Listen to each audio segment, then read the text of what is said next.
Корея қалай дамыды?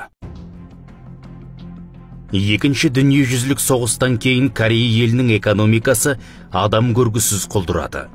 Тіпті әлемдегі ең кедей мемлекеттердің қатарына қосылды.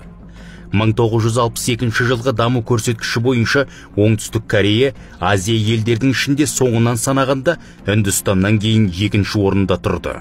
Халқының қамыс шақай мен шиден тоқылған дөңгелек қалпақтан басқа әлі-балар киімі болмады.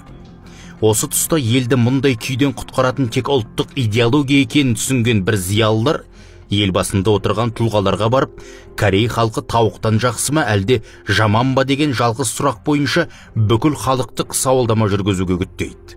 Сауалдама жүргізіледі. Әрине, ел тұрғындары түгелдей Корея адамы тауықтан жақсы деген жауапқа тоқтайды. Олай болса дейді жоғарыдағы зиялылар, әрбір корей тауықтан бұрын оянып, іске кіріссін деп үндеу тастайды.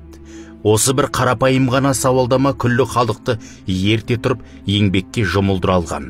Бұл бір. Екіншіден, елдің экономикалық әлеуетін көтеріп, өндіріс орындарын ашу үшін аса қомақты қаржы керек болады. Оны қайдан таппақ? Ел ағалары ақылдаса келіп, Екінші дүниежүзілік соғыстан кейін қақ жарылған неміс жұртының бір бөлігі Германия Федеративтік Республикасынан қарызға қаржы сұрап, ел шаттандырды.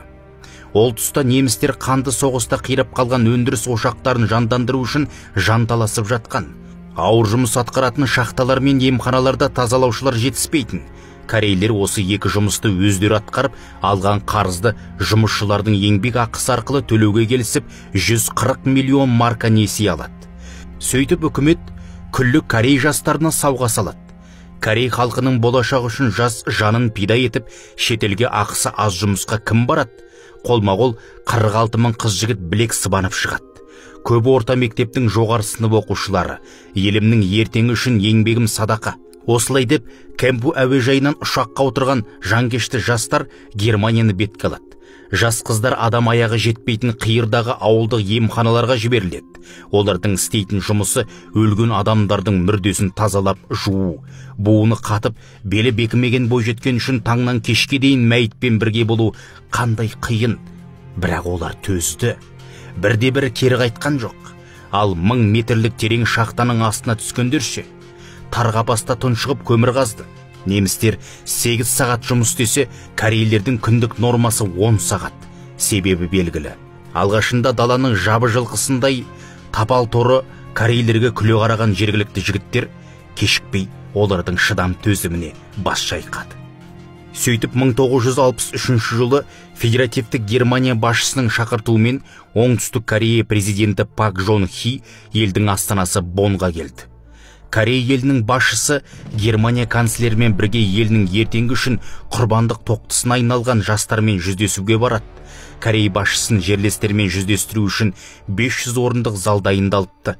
Залға кіріп келген Пак Жон Хи қарсы алдында қара қожалақ, күйелі куртка киген жұмысшы жастарды көреді. Барлығының бет әлпеті қара қойдың үйітілген басындай күрең қошқыл. Бауырластарының жүзін көрген президент еңіреп қоя берді. Тіпті өз елінің әнұраны шырқалған кезде де көз жасын тыя алмапты.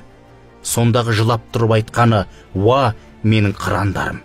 Сендер Корей халқының жарқын болашағы үшін 1000 метрдегі жан баласы шыдамайтын тарғапаста еңбек етіп жатырсыңдар. Уа, бойжеткен арулар! Сендер артта қалған аш-жалаңаш бауырларыңды тамаққа тойдырып, киімге кенелту үшін жат жерде өлген адамның мәйітін жуып жүрсіңдер. Сендердің осы бір жанкешті істеріңді Корей халқы мәңгі ұмытпайды».